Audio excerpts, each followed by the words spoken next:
Suspense.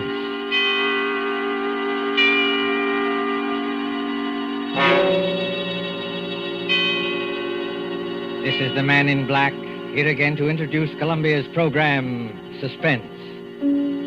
Our stars tonight are Miss Agnes Moorehead and Mr. Ray Collins. You have seen these two expert and resourceful players in Citizen Kane, The Magnificent Amberson, in which Miss Moorehead's performance won her the 1942 Film Critics Award. Mr. Collins will soon be seen in the Metro-Goldwyn-Mayer Technicolor film, Salute to the Marines. Miss Moorehead and Mr. Collins return this evening to their first love, the CBS microphone, to appear in a study in terror by Lucille Fletcher called The Diary of Sophronia Winters. The story told by this diary is tonight's tale of suspense. If you've been with us on these Tuesday nights, you will know that suspense is compounded of mystery and suspicion and dangerous adventure. In this series are tales calculated to intrigue you, to stir your nerves, to offer you a precarious situation, and then withhold the solution until the last possible moment. And so it is with the Diary of Sophronia Winters and the performances of Agnes Moorehead and Ray Collins, we again hope to keep you in suspense.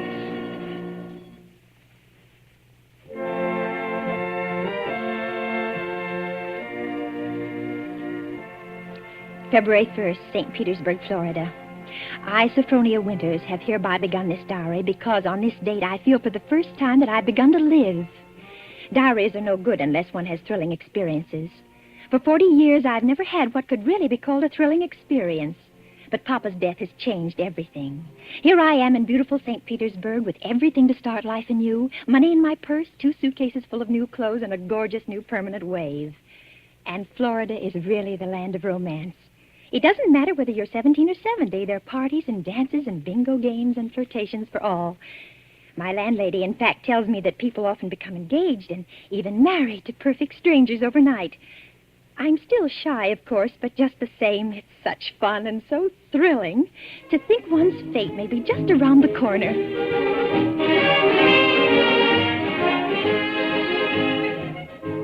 February 3rd. Oh, diary, it is beginning. This morning when I came out of my lodging house to go down to the beach, I noticed a man, a thrilling-looking man, sitting across the street on a bench. It was just as though he were waiting for me, because when I came out, he sort of started up as though he knew me. Of course, I didn't speak first, but I knew the minute I started down the street that he was following me. Well, I got to the beach and sat down with my magazines, and suddenly there he was, strolling toward me with a broad smile. Well, sitting out here all by your lonesome? Oh, yes, I am. Didn't I see you last night over at the Starfish Tea Room? The Starfish Tea Room? Mm-hmm. Oh, yes, I was there yesterday. But it was so crowded, I'm afraid I don't recall. Mighty nice cuisine they've got over there. Mind if I sit down beside you? Oh, not at all. Oh, just a minute. Sit on this magazine. The beach is so sandy. Oh, sand doesn't bother me. I'm from Maine, you know. We get plenty of sand up there. Do you? You've been down here at St. Pete long? Oh, just 3 days. 3 days? That's a long time. It's a wonder I didn't spot you before. Oh, Mr. Johnson's the name, Hiram Johnson. Oh. I come from Green Harbor, Maine. Run a big hotel up there summers. Oh. Well, that's my whole history in a nutshell. My name's Sophronia. Sophronia Winters.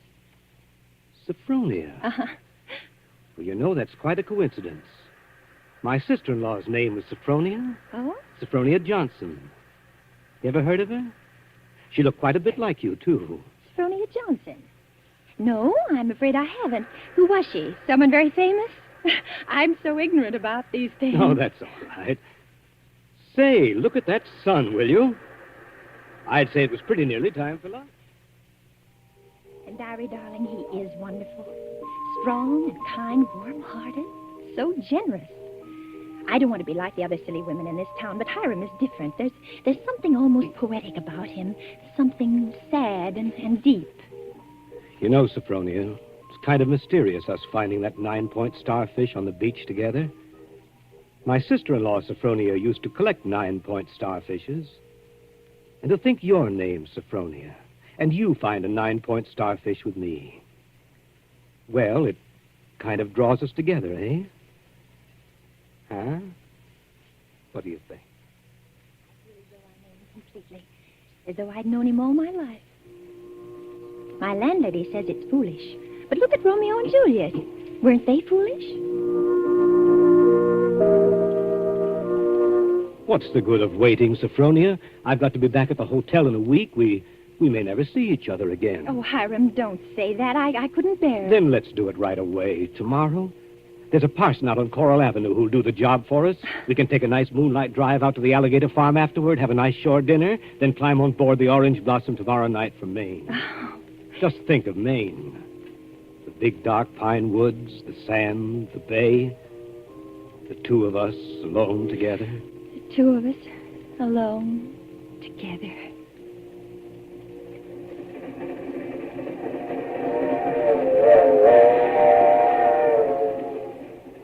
February 7th, on board the Orange Blossom. I was married in a wedding dress of Alice blue moire, with a frill of white organdy at the collar and wrists, and a rhinestone belt buckle. Hiram sent me talisman roses. I'm pressing one precious flower between the pages of this diary for luck.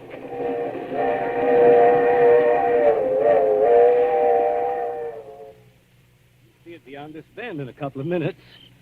Bags heavy? No, not particularly, dearest. Oh, I can't get over that taxi man at the station. Imagine his insolence, saying he couldn't drive us over. Maybe he didn't have any gas. It happens sometimes around here. Well, anyway, I'm glad the weather's so mild. Can you imagine what it would be like in a blizzard? There's the place. Oh, wait a minute. I don't want to look until I put down these bags. Now, where? There. Through those big pine trees. Oh, it is big, isn't it? 125 rooms. So many fire escapes and balconies and porches and towers. I stayed in a hotel like that once years ago with Papa. It was very fashionable then. My grandfather built that place 50 years ago. Hasn't been changed much since. No? Well, of course, you've put in modern plumbing. Not yet. Here we are. Walk in. Oh, what's that? Just a foghorn out in the bay. Fog? We get it almost every night in this kind of weather. What are you locking the gate for? Why not? There's nobody coming in after us. Or going out again for a while. But I thought you said the hotel. The hotel is empty.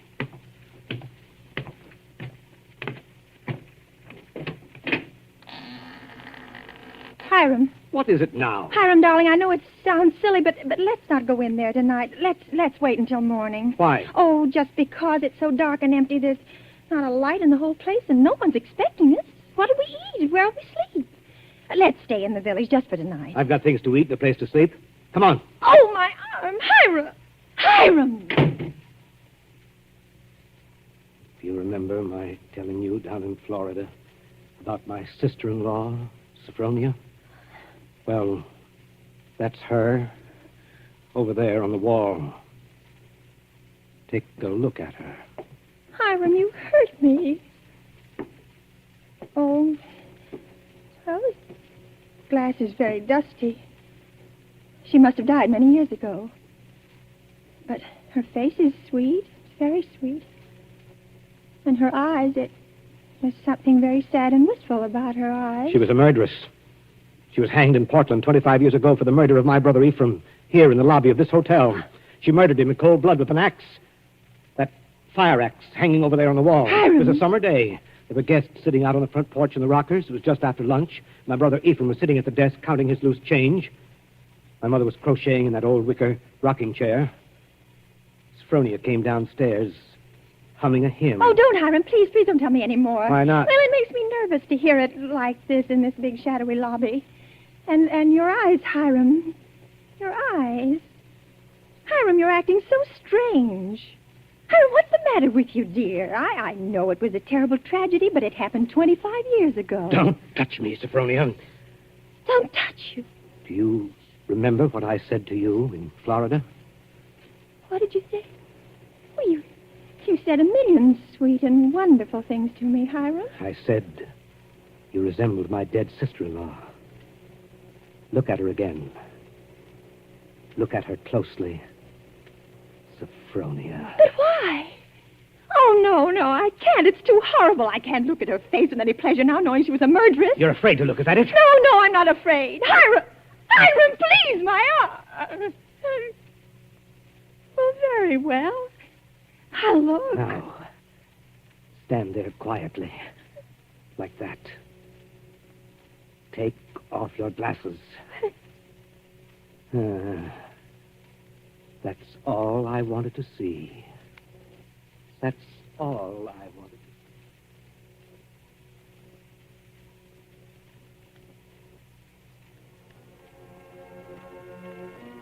February 13th, Green Harbor Hotel, Maine. I can't understand it. I try to fathom it, but my head aches and my heart is heavy. The hotel is deserted. Has been for 25 years. Everything is covered with spiders and cobwebs. Great dining room with its oak woodwork is alive with rats. And the row of broken rocking chairs on the front porch faces emptily out to sea. Does he mean this to be my home? He's downstairs in the shabby parlor, off the lobby, playing the harmonium.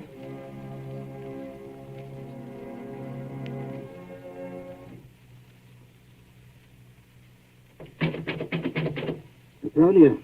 Yes? Yes, Hiram? Sleeping? No, dear. Why is your door locked? Come out. I want to show you around the place. It's all right, dear. I've seen it. I've seen just about everything. No, you haven't. You haven't seen the grounds at all. The grounds? But, Hiram, it's after midnight. I want to show you where my sister-in-law, Sophronia, is buried. Well, not tonight, dear. Please, it's so late, and I have a headache. Open the door, Sophronia. I want you to come now. No, I shan't. Oh, go away and let me alone. I won't. I won't. No use carrying on like that. You see, I have pass keys to all the doors.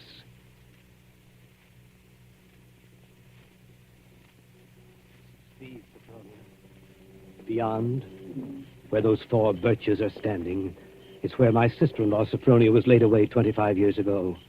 It was the biggest funeral in the neighborhood. Folks crowded outside the gate with the dozens trying to get a look, but we wouldn't let them. Buried her ourselves without a service out here by herself on the grounds. Ephraim is buried in town, but not Sophronia. I had a feeling I'd have to keep an eye on her even then. Keep an eye on her? I knew she was one of those restless sleepers who wouldn't stay quiet in her own grave. I knew before the year was out she'd find some way to start roaming around, hunting for mischief again. She was a young she-devil to the core, Sophronia. And they could hang her till doomsday. Wouldn't do any good. You mean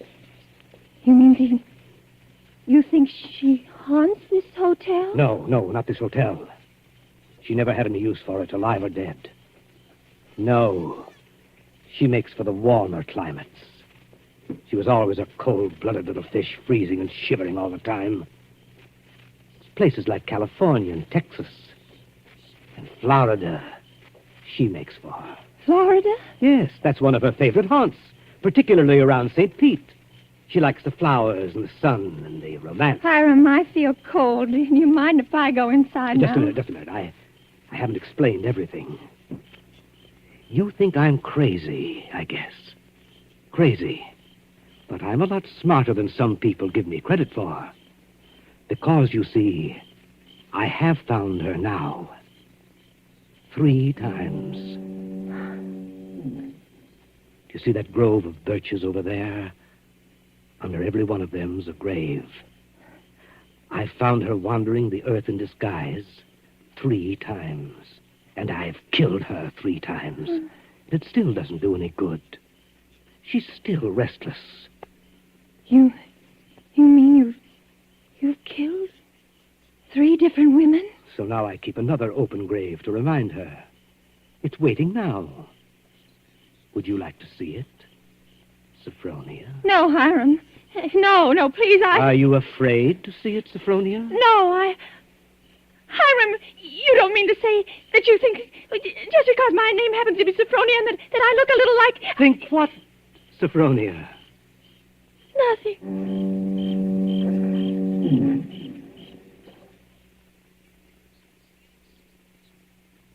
February 14th. My mind is made up. I made a terrible mistake, and I must get away from this place. I must get away from Hiram as quickly as I can. It should be easy. There's no fog today. If I can only escape from the hotel, I can run and hide in the pine woods. No. I shall wait for dusk, when he generally sits down in the parlor and plays the harmonium. I can hide a little earlier in one of the deserted rooms, and then, when his back is toward the lobby, step out the front door.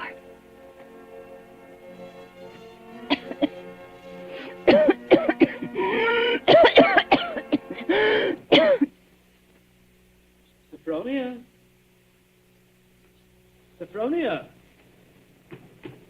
Sophronia! Oh, there you are. What's the matter? Anything wrong? No, Hiram. You didn't want anything outside, did you? Because if you do, you'll have to ask me to get it for you. You see, I always keep the front door locked. Yes, Hiram. Yes, the back door, too. And all the doors leading out into the porches and fire escapes. And a good many of the windows. It makes one feel safe from thieves and peeping Toms. Oh, you've got a cold. That's too bad. Yes. I must have caught it last night. Outdoors. The damp. You ought to be in bed. A good bed. The only good bed in the house is in my sister-in-law, Sophronia's old room. No, Hiram. I'm all right. Is this a little head cold? Oh, little head colds often develop into pneumonia. Why, it's too bad I didn't think of that before. You might have slept in it from the beginning. Here, up these stairs. What? What's the matter? Are you so weak? No. No, I'm all right. This room is the cleanest in the hotel, too. I've always had a sort of suspicion about it. You see, I've kept everything as it was. What's the matter? Nothing. It's just... It seems kind of familiar. No. It's just that seeing it so clean, seeing it as though someone were living here, as though they'd only just stepped out for a moment. It's as she left it that afternoon when she walked down to murder my brother. You see her needlework on the table with the needle sticking in it? And her hymn book still open? She was very fond of singing hymns, Sophronia was. Had a nice voice, too. I used to accompany her. Oh. I'll turn down the bed for you. Then you can get undressed while I go and make you some hot tea. No, I don't want any. Here's the closet. You can put on one of Sophronia's dressing gowns.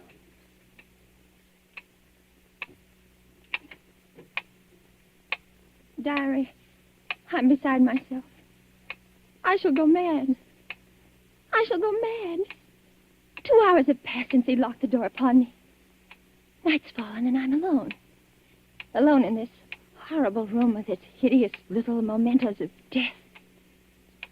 I'm sitting here at her little wicker table trying to write this. Somehow, when one writes about a thing, it doesn't appear so real. My hand is just brushed against her needlework. Her hymn book, where they still lie, waiting. I can bear having them near me no longer. I must get them out of sight. Anywhere. In that closet. A bureau door. Ready for your tea? No. Yes, Hiram. Why aren't you in bed? You'll take worse cold, you know. I'll get in bed in a minute. First, Oh. Brushing up on your needlework again? My needlework? You've got it in your hand. Have I? Oh, yes. Yes, so I have.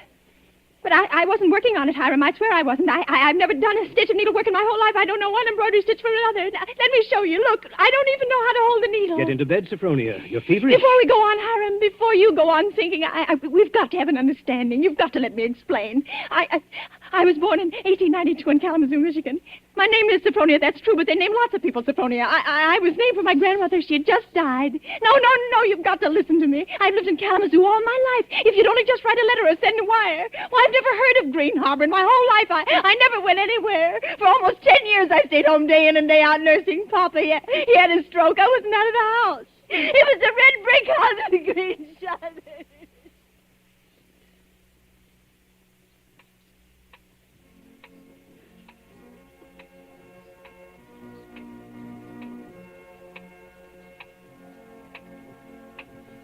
February 15th.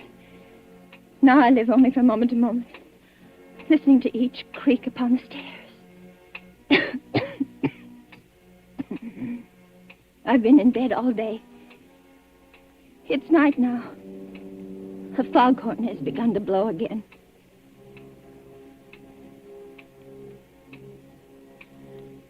February 19th. I woke up early this morning after a wretched night, and the date was burning in letters of fire in my brain. If he's planning to kill me, it'll be today. But the hours have been crawling on. It's almost midnight. Oh, why, if he's going to kill me, doesn't he do it at once? Why does he torture me like this? I'd rather be dead than sit here in this room one moment longer. I can't bear it. If he doesn't come in 5 minutes, I shall force him to come. I shall beat on the door. No. Rather let me sit quiet praying that he doesn't come. Oh, I want to live. I want to live.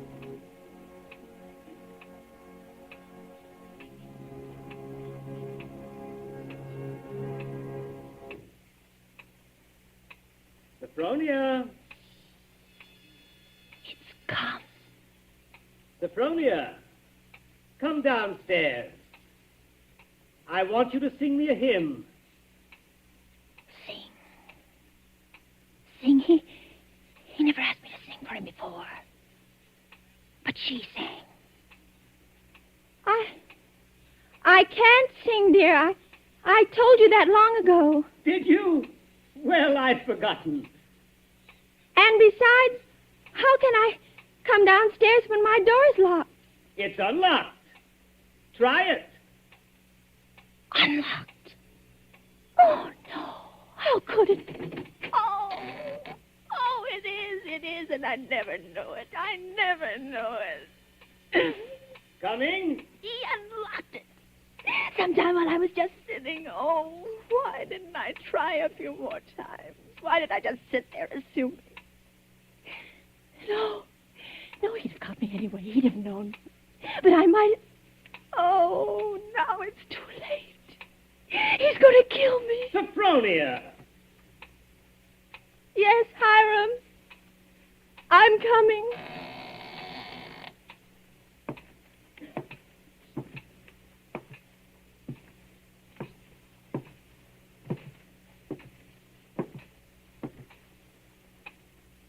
Hiram, where are you? In here. In the parlor. What are you doing there, Hiram? Waiting to hear you sing. You're at the harmonium? Yes.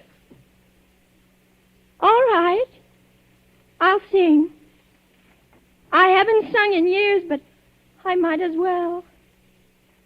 I'll sing for you out here in the hall. My voice will carry better. It always did carry better in the hall, didn't it, Sophronia? So you remember that, too. Of course, you know both the front and back doors are locked. Play a few bars, Hiram, dear, to warm me up. Shall I sing, too, Sophronia? Would you like me to sing along with you? If it pleases you, Hiram. Work, for the night is coming. Work in the morning sun. Work, for the night is coming. When man's work is done. Work while the daylight darkens. Work in the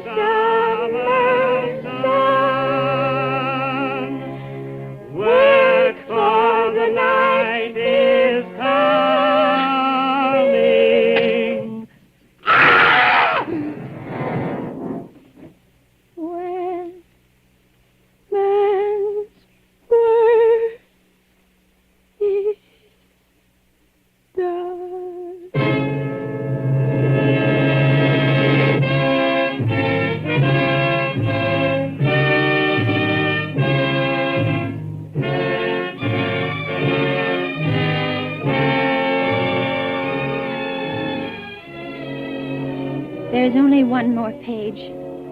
Shall I read it to you? Yes. Yes, go ahead. March 22nd. I've been sick, I think, for a very long time. The pages of my diary are blank, but I shall take you out again, poor diary, today and start you over again. No, I shall never look back at the other pages. I shall only write on and on about this beautiful place, so that no one reading this diary will ever know that I did it.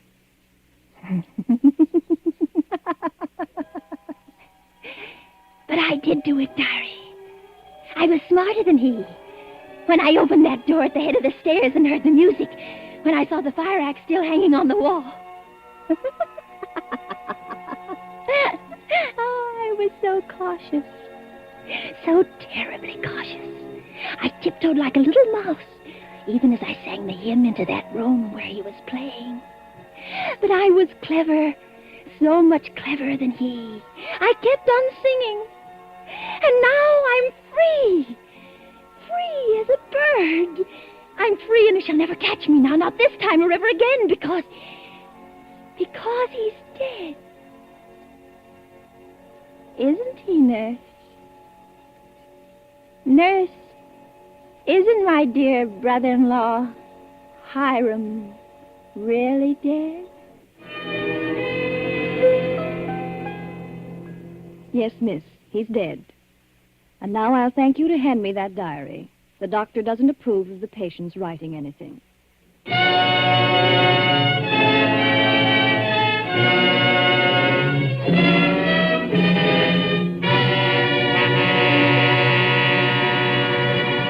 And so closes The Diary of Sophronia Winter, starring Agnes Moorehead and Ray Collins. Tonight's tale of suspense. This is your narrator, the Man in Black, who conveys to you Columbia's invitation to spend this half hour in suspense with us again next Tuesday, when Richard Dix, Gail Page, and Montague Love star in Death Flies Blind. The producer of these broadcasts is William Spear, who with Ted Bliss, the director, Lud Gluskin, the musical director, Lucian Mohowick, the composer, and Lucille Fletcher, the author, collaborated on tonight's Suspense.